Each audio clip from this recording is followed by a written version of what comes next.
గురువుగారు అగ్నిదేవుడికి స్వాహ స్వధ అనే ఇద్దరు భార్యలున్న విశ్వాసం ఉంది. మీరు ఒక్క ధర్మపత్ని గురించే చెప్పారు విమలానందుడు అన్నాడు. నిర్వికల్పానంద స్వాభిప్రాయంగా తల పంకించాడు. మంత్రాలలో అగ్ని భార్య స్వాహ నామధేయాన్ని ఉచ్చరించినట్లే కొన్ని మంత్రాలలో స్వధానామధేయాన్ని ఉచ్చరించే ఆచారం వేదకాలం నుండి కొనసాగుతోంది. స్వాహాదేవి స్వధాదేవి ఇద్దరూ అగ్నిపత్నులనే విశ్వాసం ప్రబలంగా ఉంది. అయితే దేవీ భాగవతం ప్రకారం స్వధ అగ్ని భార్య కాదు, పితృదేవతల పత్ని. ఆ కథ చెప్తాను, ఆలకించండి. యజ్ఞయాగాదులలో అర్పించే ఆవిర్భావాలు తమకు అందడం లేదని, ఆకలి దప్పుతులో అలమటించిపోతున్నామని పితృదేవతలు బ్రహ్మదేవుడికి మొరపెట్టుకున్నారు. ఆయన ఒక సౌందర్య రాశిని సృష్టించాడు. ఆమెకు స్వధాదేవి అని నామకరణం చేశాడు. ధర్మపత్నిగా స్వీకరించమని పితృదేవతలను ఆజ్ఞాపించాడు. పితృదేవతలు 7 గణాలకు సంబంధించిన వాళ్ళు. స్వధాదేవిని తమ అందరికీ భార్యగా పితృదేవతలు స్వీకరించారు. పితృదేవతలకు చెందే తర్పణాలను, శ్రాద్ధాన్నాలను స్వధా అనే నామాన్ని చివర ఉచ్చరిస్తూ యాగకర్తలు అర్పిస్తారని, తద్వారా పితృదేవతల ఆకలి దప్పులు తీరుతూ ఉంటాయని నిర్దేశించాడు బ్రహ్మ. అయితే స్వధాదేవి పితృదేవతల పత్ని అంటారా గురువుగారు? సదానందుడు ప్రశ్నించాడు. అది నిర్వికల్పానందుడి ఉక్తి కాదు, పురాణోక్తి. నిర్వికల్పానంద నవ్వాడు. స్వధాదేవి పితృదేవతల భార్య లేక అగ్నిదేవుడి భార్య అన్నది మన సందేహం. సమన్వయ దృష్టితో ఆ సందేహానికి సమాధానం అన్వేషించాలి. దేవతలను ఉద్దేశించి చేసే యజ్ఞయాగాదులలో హవిస్సులు అగ్నిలో ప్రేల్చేటప్పుడు స్వాహ అంటూ అగ్నిపత్ని నామధేయాన్ని పలుకుతాం. శ్రాద్ధాన్నాలు, తలతర్పణాలు పితృదేవతలకు అర్పించేటప్పుడు స్వధా అంటూ స్వధాదేవి నామధేయాన్ని పలుకుతాం. దేవతలను ఉద్దేశించిన క్రతువులలో ఆయా దేవతల పత్నుల నామధేయాలను మంత్రాలలో పలకడం లేదు. శ్రాద్ధాన్నాలను, తర్పణాలను పితృదేవతలకు అర్పించేటప్పుడు ఆ పితృదేవతల భార్య నామధేయాన్ని పలకడం ధర్మమా అని ఆలోచించాలి. పితృకార్యాల సందర్భంలో కూడా అగ్నిహోత్రం ఉపయోగపడుతుంది. తార్కికంగా ఆలోచిస్తే పితృకార్యాలలో కూడా అగ్నిదేవుడి ద్వితీయ పత్ని నామధేయాన్ని ఉచ్చరించాలని మనకు అనిపిస్తుంది. స్వధాదేవి స్వాహాదేవిలాగే అగ్నిపత్ని అనే విశ్వాసానికే ఈ ఆలోచన బలం కలిగిస్తోంది. అంటే స్వధాదేవి శివానందుడు ఏదో అడగబోయాడు. నిర్వికల్పానంద చెయ్యెత్తి అతన్ని వారించాడు. పూర్తిగా శ్రవణం చేయండి. మీ అనుమానాలు ఆవిరైపోతాయి, సందేహాలకు సమాధానాలు లభిస్తాయి. బ్రహ్మ మానసపుత్రిక అయిన స్వధాదేవిని అగ్నిహోత్రుడే పత్నిగా స్వీకరించాడని, అందువలనే మంత్రాల చివర స్వాహ స్వధా నామధేయాల్ని ఉచ్చరిస్తున్నామని సమన్వయం సాధించి నిర్ణయించడం యుక్తమైన కార్యం. ఈ సమన్వయం ద్వారా స్వధాదేవి అగ్నిపత్ని అనే ధార్మిక విశ్వాసాన్ని గౌరవించినట్లవుతుంది. చక్కగా సమన్వయం సాధించి గురువుగారు మా సందేహాన్ని నివృత్తి చేశారు. చిదానందుడు ధన్యవాదపూర్వకంగా చేతులు జోడిస్తూ అన్నాడు. పురాణాలను అర్థం చేసుకోవాలంటే సమన్వయం అనేది చాలా అవసరం. అది లేకపోతే పురాణాల విషయంలో అపార్థాలు, అవహేళనలు పుట్టుకొస్తాయి. ఇందాక మనం అగ్నిహోత్రుడికి స్వాహాదేవి స్వధాదేవి అనే ఇద్దరు ధర్మపత్నులని సమన్వయపూర్వకంగా తెలుసుకున్నాం. తెలుసుకోవాల్సిన మరొక అంశం ఏమిటంటే అగ్నికి మరో 3 నామాంతరాలు, వేరే పేర్లు ఉన్నాయి. హవ్యవాహనుడు, కవ్యవాహనుడు, సహరక్షుడు అనేవే ఆ నామధేయాలు. అన్ని పేర్లు ఎందుకు వచ్చాయి గురువుగారు? శివానందుడు అడిగాడు. యజ్ఞయాగాదులలో దేవతలను ఉద్దేశించి అర్పించే ద్రవ్యాలను హవ్యం అంటారు. హవ్యాన్ని దేవతల కోసం మోసుకు వెళ్తాడు కాబట్టి అగ్నికి హవ్యవాహనుడు అనే పేరు ఏర్పడింది.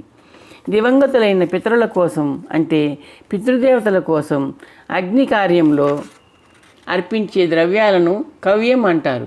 కవ్యాన్ని పితృదేవతల కోసం మోసుకు వెళ్తాడు కాబట్టి కవ్యవాహనుడు అనే పేరు ఏర్పడింది. అసురుల కోసం అర్పించబడే ద్రవ్యాలను మోసుకు వెళ్తాడు కాబట్టి అగ్నిని సహరక్షుడు అని అన్నారు. ఈ 3 కూడా సార్థక నామధేయాలే. నిర్వికల్పానంద వివరించాడు. ఆసక్తితో ఆలకిస్తున్న శిష్యులను పరికించి చూసి అగ్నికథా శ్రవణాన్ని కొనసాగించాడు. కాలక్రమాన స్వాహాదేవికి 3 కుమారులు కలిగారు. అగ్ని ఆ 3కి దాక్షిణం, గార్హపత్యం, అహవనీయం అని పేర్లు పెట్టారు. ఆ ముగ్గురు దక్షిణాగ్నిగా, గార్హ్యాపత్యాగ్నిగా, అహవనీయాగ్నిగా ప్రసిద్ధులవుతారన్నాడు. అగ్ని స్వాహాతో యజ్ఞవేదికకు తూర్పు దిశలో దక్షిణాగ్ని, దక్షిణ దిశలో గార్హ్యవత్యాగ్ని, పశ్చిమ దిశలో అహవనీయాగ్ని ఉంటారని, ముగ్గురు త్రేతాగ్నులుగా వ్యవహరించబడతారని వివరించాడు అగ్ని. ఆ భవిష్యవాణి తనది కాదని, చతుర్ముఖ బ్రహ్మదేవులదని చెప్పాడు. తదనంతరం కొంతకాలానికి మరో ముగ్గురు పుత్రులు కలిగారు స్వాహాదేవికి. నా పుత్రులకు చక్కటి నామధేయాలను ప్రసాదించండి అంది స్వాహాదేవి. చక్కని నామధేయాలే కాదు, సార్థక నామధేయాలు నిర్ణయిస్తాను అగ్ని సగర్వంగా అన్నాడు. ముగ్గురిలో జ్యేష్ఠుడి పేరు పావకుడు, ద్వితీయుడి పేరు పవమానుడు, తృతీయుడి పేరు శుచి. వినసొంపైన నామధేయాలే కాదు, వినసొంపైనవి కూడా. స్వాహాదేవి కంఠంలో ఆనందం ధ్వనించింది. వీళ్ళ భవితవ్యం గురించి బ్రహ్మ ఏమి ఆనందించారో తెలుసా? అగ్ని ఉత్సాహంగా అన్నాడు. మన పుత్రులు ముగ్గురికి 45 పుత్రులు జన్మిస్తారు. ఆ 45 పౌత్రులు, మన పుత్రులు ముగ్గురు, నేను కలిసి 49 మంది అవుతాము. 49 అగ్నులుగా వేదభూమిలో, ఊర్ధ్వలోకాలలో, అధోలోకాలలో ప్రసిద్ధులుగా పూజనీయులు అవుతాము. స్వాహాదేవి నేత్రాలు ఆనంద బాష్పాలతో మెరిశాయి. నారాయణ నామగానం చేస్తూ మందిరంలోకి వస్తున్న నారద మహర్షిని చూసి గౌరవపూర్వకంగా లేచి నిల్చున్నారు అగ్ని, స్వాహాదేవి. భక్తిగా అభివాదం చేశారు. నారాయణార్పణం. నారదుడు చిరునవ్వుతో అంటూ అగ్ని దంపతుల అభివాదాన్ని స్వీకరించాడు. అగ్ని నిర్దేశించిన ఆసనం మీద కూర్చుంటూ, కారణం లేకుండా మా మందిరాన్ని పావనం చేయరు అగ్ని నవ్వుతూ అన్నాడు. నా జనకులు చతుర్ముఖులు పంపించారు. నారదా, వెళ్ళి అగ్నిని తీసుకురా అన్నారు. వచ్చాను నారదుడు నవ్వుతూ అన్నాడు. ముఖ్యమైన కార్యం ఏదో ఉంటుంది, లేకపోతే విధాత నన్ను రమ్మని ఆజ్ఞాపించరు అగ్ని సాలోచనగా అన్నాడు. అంతే కదా, సకల దేవతలు జనకుల సన్నిధిలో ఉన్నారు నారదుడు అన్నాడు. మనం వాయువేగ మనోవేగాలతో సత్యలోకం చేరుకోవాలి. ఆసనం మీద నుంచి లేస్తున్న నారద మహర్షిని చూస్తూ అగ్ని పైకి లేచాడు. బ్రహ్మదేవుడి సన్నిధిలో పితృదేవతా బృందం ఉంది. బలుడు, ధృతి, విపాపుడు, పుణ్యక్వత్తు, దివ్యసానువు, సమూహుడు, పార్థిక్షేముడు, పావనుడు, వీర్యవంతుడు, వివస్వంతుడు, హ్రీమంతుడు, కీర్తిమంతుడు, కృతుడు, విద్యుత్ వక్షసుడు, సోమవర్చనుడు, సూర్యశ్రీ, సూర్య సావిత్రుడు, సోమవుడు, దత్తాత్ముడు, పుండరీయకుడు, ఉష్ణనాభుడు, నభోదుడు, వ్యోమారి, శంకరుడు, భవుడు, ఈశుడు, హర్తకృతి, దక్షుడు, భువనుడు, దివ్యకర్మకృత్తు, గణితుడు, ఆదిత్యుడు, పంచవీర్యుడు, రశ్మిమంతుడు, నప్తక్వత్తు, సోమపూర్వుడు, విశ్వకృత్తు, అనోగోవుడు, కవి, సుగోడు, నప్తుడు, ఈశ్వరుడు, జితాత్ముడు, మునివీర్యుడు, దీప్తరోముడు, భయంకరుడు, అనుకర్ణుడు, ప్రతీతుడు, ప్రదాత, అంశుమంతుడు, శైలాభుడు, పరమక్రోధి, ధీరోష్ణి, యాపతి, ప్రజుడు, వజ్రి, వరి మొదలైన పితృదేవతలు బ్రహ్మముందు నిల్చుని ఉన్నారు. అందరూ అగ్నికి అభివాదనం చేశారు. ప్రత్యభివాదనం చేస్తూ అగ్ని అందరినీ పరిశీలనగా చూశాడు. అందరి ముఖాలలోనూ ఏదో రోగలక్షణాలు కనిపిస్తున్నాయి. వాళ్లలో విశ్వదేవతలు కూడా ఉన్నారు. బ్రహ్మ అగ్నిని సమీపించి సాష్టాంగ నమస్కారం చేశాడు. సమ్ముఖానికి రమ్మని ఆజ్ఞాపించారు. ఏమి సెలవు? అగ్ని వినయంగా ప్రశ్నించాడు. బ్రహ్మదేవుడు పితృదేవతా బృందానికి ముందు వరుసలో అగ్రభాగానికి ఉన్న బలుడి వైపు చూశాడు. బలా, మీకు దాపురించిన కష్టం గురించి మన అగ్నికి వివరించు ఆజ్ఞ అంటూ బలుడు అగ్ని వైపు తిరిగాడు. భూలోకములో ఉన్న మునులు చాలామంది ఒకేసారి చాలా శ్రాద్ధాలు ఆచరించారు. భోజన పదార్థాలు లెక్కకు మిక్కిలిగా అర్పించారు. మాకు ఆరగించక తప్పింది కాదు. మితిమీరి అతిగా భక్షించాము. ఫలితంగా అగ్నిమాన్యం పట్టుకుంది. మరొక పితృదేవత పావనుడు అందుకున్నాడు. మాకు దాపురించిన అజీర్తి రోగ నివారణ కోసం ఓషధీనాథుడైన చంద్రుడిని ఆశ్రయించి వైద్యం చేయమని అర్థించాం. శాస్త్ర పరిష్కారం అవసరమని, అది తన వల్ల కాదని బ్రహ్మదేవుల పాదాలను ఆశ్రయించమని సూచించాడు చంద్రుడు. చంద్రుడు చెప్పినట్టే చతుర్ముఖుల చరణ సన్నిధికి చేరుకున్నాం. బలుడు ముగించాడు. అగ్ని, పితృదేవతల అజీర్తిని నువ్వే నయం చేయాలి. భవిష్యత్తులో ఈ అజీర్తి వ్యాధి వాళ్ళని సోకకుండా ఉండే ఉపాయం కూడా ఉపదేశించు. బ్రహ్మ అగ్ని వైపు చూస్తూ అన్నాడు. ఆజ్ఞ. అగ్ని వినయంగా చేతులు జోడించి అన్నాడు. చూపులను పితృదేవతల వైపు మళ్లించి ఇలా అన్నాడు. ప్రస్తుతం మిమ్మల్ని బాధ పెడుతున్న అజీర్తి వ్యాధి నుండి ఉపశమనం ఇచ్చే ఔషధిని సూచిస్తాను. మీరు విరివిగా శ్రాద్ధాలను ఆరగించవలసి ఉంటుంది. ఆ ఆహారాన్ని స్వీకరించే ముందు ప్రథమ భాగాన్ని నాకు అర్పించండి. ప్రథమ కబళం నాకు అర్పించి ఆరగిస్తే అగ్నిమాంద్యం మీ దరి చేరదు. అవశ్యం, అలాగే చేస్తాం. పితృదేవతలందరూ ఆనందంగా అన్నారు. అగ్ని బ్రహ్మదేవుడి వైపు తిరిగాడు. జనక, నన్ను ఆవిర్భవింపజేసినప్పుడు మీరు నాకు కొన్ని అధికారాలు అనుగ్రహించారు. యజ్ఞాలలో దేవతలకు అందజేయాల్సిన హవ్యాలను నాలో ప్రేల్చబడేలా శాసించారు. శ్రాద్ధకర్మలలో పితృదేవతలకు అర్పించే కవ్యం అనే ఆహారంలో ప్రథమ భాగాన్ని నాలో ప్రేల్చితే పితృదేవతలకు ఈ రోగబాధ ఉండదు. అవును, మానవులకు ఈ సత్సంప్రదాయం గురించి అవగాహన కలిగించడం అవసరం అంటూ బ్రహ్మ సాభిప్రాయంగా నారదుడి వైపు చూశాడు. జనకుల అనుమతితో ఈ సంప్రదాయ వార్తను అందరికీ అందజేస్తాను. నారదుడు ఉత్సాహంగా అన్నాడు. శుభస్య శీఘ్రం. బ్రహ్మ దీవిస్తూ అన్నాడు. నారాయణ అంటూ నారదుడు బయలుదేరాడు. పితృదేవతలారా, దయచేయండి, మీకు ఔషధిని సూచిస్తాను అన్నాడు అగ్ని. అందరూ బ్రహ్మదేవుడికి నమస్కరించి చించారు. శుభం భూయాత్, వెళ్ళిరండి. బ్రహ్మ చేయెత్తి దీవిస్తూ అన్నాడు. నిర్వికల్పానంద కథనం ఆపి శిష్యుల్ని కలయజూశాడు.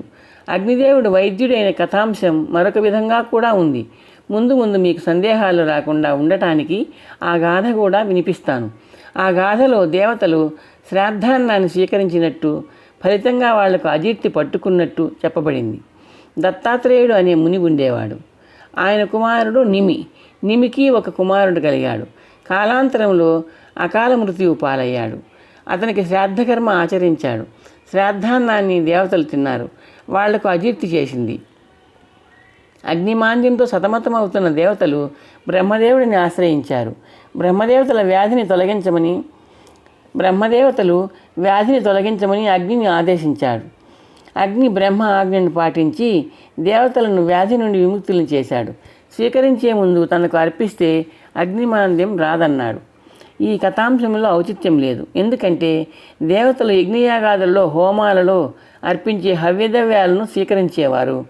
అపరకర్మలైన శ్రాద్ధాలు ఆచరించేది దేవతల ఆకలి దప్పులు తీర్చడానికే కాదు, పితృదేవతల ఆకలి దప్పులు తీర్చడానికి. శ్రాద్ధాన్నాలు అర్పించాల్సింది పితృదేవతలకు, విశ్వదేవతలకు. ఈ ధర్మసూక్ష్మాన్ని గ్రహించిన కవిబ్రహ్మ తిక్కన సోమయాజి గారు ఆంధ్ర మహాభారతంలో పితృదేవతలకు అజీర్తి చేసినట్టు పేర్కొన్నాడు. అలా పేర్కొంటూ శ్రాద్ధాలలో అర్పించే ఆహారాలను స్వీకరించేవారు దేవతలు కాదని, పితృదేవతలని నిర్ధారించారు. అనౌచిత్యాన్ని పరిహరించి ఔచిత్యాన్ని పాటించారు. గురువుగారు ఒక సందేహం. సదానందుడు నిర్వికల్పానంద వాక్ప్రవాహానికి అడ్డు తగిలాడు. భారతంలో ఉన్న అంశాన్ని విశ్వసించవచ్చా? నిరభ్యంతరంగా నిర్వికల్పానంద నవ్వుతూ అన్నాడు. పురాణాలలో అభిప్రాయ భేదాలు, విషయాలలోని భేదాలు వచ్చినప్పుడు మహాభారతంలో చెప్పబడిన దానిని స్వీకరించాలన్నారు విజ్ఞులు. మహాభారతమే మనకు ప్రమాణం. మన కవిత్రయం నన్నయ్య గారు, తిక్కన సోమయాజి గారు, ఎర్రాప్రగడ గారు కవిపుంగవులు మాత్రమే కాదు, మహర్షులు. ఋషి కానివాడు కావ్యరచన చేయలేడని కదా ఆర్యోక్తి. ఎందుకు చెప్తున్నానంటే సంస్కృత మహాభారతంలో అక్కడక్కడ ఉన్న అనౌచిత్యాలను తొలగించి సముచితమైన అంశాలుగా మార్చి ఔచిత్యం పోషణ చేశారు. సంశయ నివృత్తికి కవిత్రయ మహాభారతాన్ని ప్రమాణంగా స్వీకరించడం ఉత్తమోత్తమం. నిర్వికల్పానంద ముగించాడు. గురువుగారు, అగ్నిదేవుడి ద్వితీయ పత్ని స్వధాదేవికి సంతానం లేదా? శివానందుడు అడిగాడు. స్వధాదేవి అగ్నిదేవుడి ధర్మపత్ని అని కొన్ని పురాణాల్లో చెప్పబడింది. ఆమె గురించిన వివరం అంత మాత్రమే ఉంది. బ్రహ్మ ఆమెను సృష్టించి పితృదేవతలందరికీ అప్పగించాడన్న కథనం మీరు విన్నారు కదా. సదాదేవి కూడా అగ్నిపత్ని అనే విశ్వాసాన్ని గౌరవిస్తూ ఆమె విషయం అంతటితో వదిలేసి అగ్ని గురించి చెప్పుకుందాం. నిర్వికల్పానంద వివరిస్తూ అన్నాడు. దేవతల మీద అలిగి అగ్ని తపస్సుకు వెళ్ళిపోయిన గాథ, అంగీరస మహర్షి అగ్ని విధులు నిర్వర్తించిన గాథ మీరు విన్నారా? లేదు గురువుగారు, చిదానందుడు అన్నాడు.